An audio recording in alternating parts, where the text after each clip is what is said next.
ఆ హ్యాపీనెస్ చూడలేక మా మీద ఉన్న కోపం ఇంకెవరి మీద చూపించారు?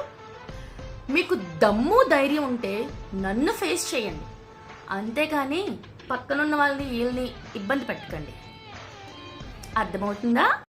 ఏంటి సార్, క్యారెక్టర్లెస్ అమ్మాయిని అనుకుంటున్నారా ఏంటండి? నన్ను మీరు మీకు నచ్చినట్టు అనిస్తే పడుతుంది అనుకుంటున్నారా? సార్, ఒక తాగుబోతుడు కూతురు అని చెప్పి నోటుకొచ్చినట్టు వేరే వాళ్ళ దగ్గర మాట్లాడితే మాత్రం అస్సలు ఒప్పుకోను. నా గురించి మీకు తెలియదు. మీరు ఎన్నైనా పడండి, మీ గొడవలేంటో నాకు తెలియదు, మీ ఫ్యామిలీ బ్యాక్గ్రౌండ్ ఏంటో నాకు తెలియదు. మీరు కొట్టుకోండి, తిట్టుకోండి, ఎన్నైనా చేసుకోండి. మా ఇంట్లో వాళ్ళు నా దగ్గరికి వస్తే నేను ఎలా చూసుకుంటానో నాకు తెలుసు. మీలాంటి వాళ్ళకి ఎక్స్ప్లెనేషన్ ఇవ్వాల్సిన అవసరం నాకు అస్సలు లేదు.